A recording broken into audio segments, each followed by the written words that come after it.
नमस्कार दोस्तों, जो लोग कल तक कह रहे थे कि इंडिया गठबंधन बिखर चुका है, इंडिया गठबंधन का अब अस्तित्व खतरे में है, इंडिया गठबंधन आईसीयू में है, जो गोदी मीडिया गठबंधन की खिल्ली उड़ा रहा था और बीजेपी चैन की सांस ले रही थी, उनके लिए एक बहुत बड़ी चौंकाने वाली खबर है। क्या लंबे समय के बाद एक बार फिर से अचानक से इंडिया अलायंस एक हो गया है? संसद सत्र से ठीक पहले ऐसा क्या हुआ कि लंबे समय से बिखरा हुआ इंडिया गठबंधन का कुनबा फिर से एक साथ खड़ा दिखने लगा है? पिछले 6 महीने से 1 साल के भीतर की कहानी याद कीजिए। ऐसा लग रहा था कि इंडिया गठबंधन में हर कोई अपनी मनमर्जी कर रहा है, अपनी राग अलाप रहा है, अपनी बातें कर रहा है। सबसे पहले आम आदमी पार्टी ने पंजाब और अन्य जगहों पर अलग रुख अपनाया। फिर पश्चिम बंगाल में चुनाव के दौरान ममता बनर्जी ने अकेले चुनाव लड़ने का ऐलान करके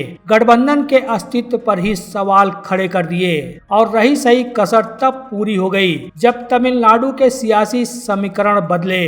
कांग्रेस पर सहयोगियों का छोड़ने का आरोप लगा। दोनों पार्टियों के भीतर कड़वाहट की बात कही गई। बीजेपी इस पर हंस रही थी, मीडिया मजाक बना रहा था। लेकिन राजनीति में कहते हैं ना, समय हमेशा एक जैसा नहीं होता। अब विपक्ष की इन पार्टियों को समझ में आ रहा है कि अगर समय रहते एक ना हुए तो विपक्ष के पास बचने का कोई विकल्प ही नहीं है। दरअसल दोस्तों, पिछले दिनों दिल्ली में इंडिया गठबंधन के कई दलों की एक बहुत ही महत्वपूर्ण बैठक हुई थी। इस बैठक से कुछ बातें पब्लिक डोमेन में से निकलकर सामने आई थी, कुछ बातें सूत्रों के हवाले से छनकर बाहर सामने आई थी। अब एक बार फिर इंडिया गठबंधन के 23 दलों ने बड़ी बैठक की है। इस बैठक से एक बड़ी और सर्वसम्मत रणनीति निकलकर सामने आई है। रणनीति क्या है? देश के न्यायपालिका को सीधी चिट्ठी। दरअसल खबर सामने आ रही है कि इंडिया गठबंधन के प्रमुख 23 दलों ने अब देश के मुख्य न्यायाधीश यानी सीजेआई को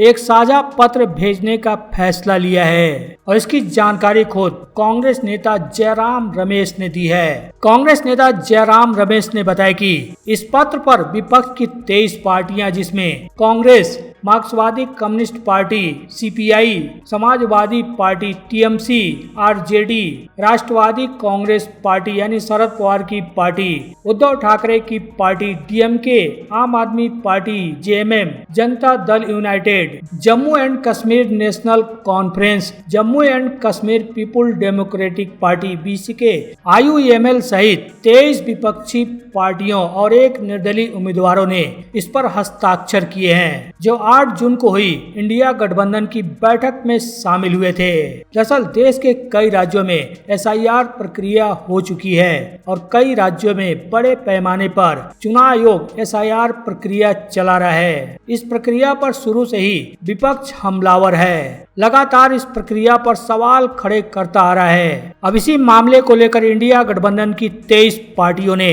सुप्रीम कोर्ट के मुख्य न्यायाधीश सीजेआई सूर्यकांत को पत्र भेजने का फैसला लिया है। इस पत्र में ज्ञानेश कुमार चुनाव आयोग की भूमिका और चुनाव से जुड़े कई जरूरी मुद्दों पर सवाल उठाए गए हैं। कांग्रेस के महासचिव जयराम रमेश ने सोशल मीडिया प्लेटफॉर्म एक्स पर यह जानकारी शेयर की है। उन्होंने बताया कि विपक्षी पार्टियां पूरी तरह से एकजुट हैं। जयराम रमेश ने एक्स पर लिखा कि 8 जून 2026 को इंडिया गठबंधन की बैठक में 21 राजनीतिक दलों और एक निर्दलीय उम्मीदवार ने हिस्सा लिया।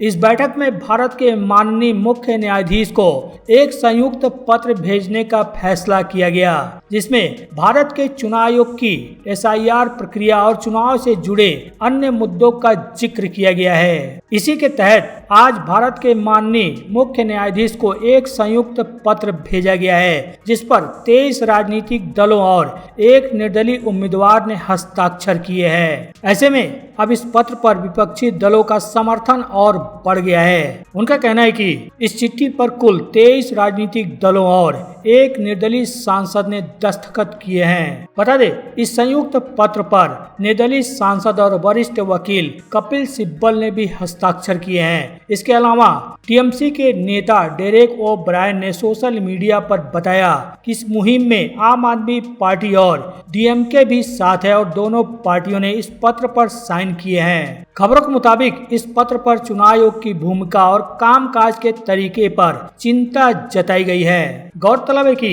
जिस तरह से कांग्रेस और अन्य विपक्षी दल पिछले कुछ समय से चुनाव आयोग की एसआईआर की प्रक्रिया पर लगातार सवाल उठा रहे हैं। विपक्ष का मानना है कि इस मामले में सुप्रीम कोर्ट के मुख्य न्यायाधीश का दखल देना जरूरी है। अब संसद सत्र के ठीक पहले विपक्ष की यह एकजुटता सत्ता पक्ष के लिए एक बड़ा सिरदर्द माना जा रहा है। अब देखना यह है कि क्या यह एकता सिर्फ कागजों पर और सीजीआई को चिट्ठी लिखने तक ही सीमित रहेगी या फिर संसद के भीतर सरकार को घेरने का कोई नया चक्रव्यूह भी विपक्ष तैयार कर रहा है। अब जिस तरह से एक के बाद एक लगातार विपक्ष चुनाव हार रहा है, हाल ही में ममता बनर्जी को 15 सालों का सत्ता गंवाना पड़ा। आम आदमी पार्टी ने भी लगभग 11-12 साल की दिल्ली की सत्ता गंवाई।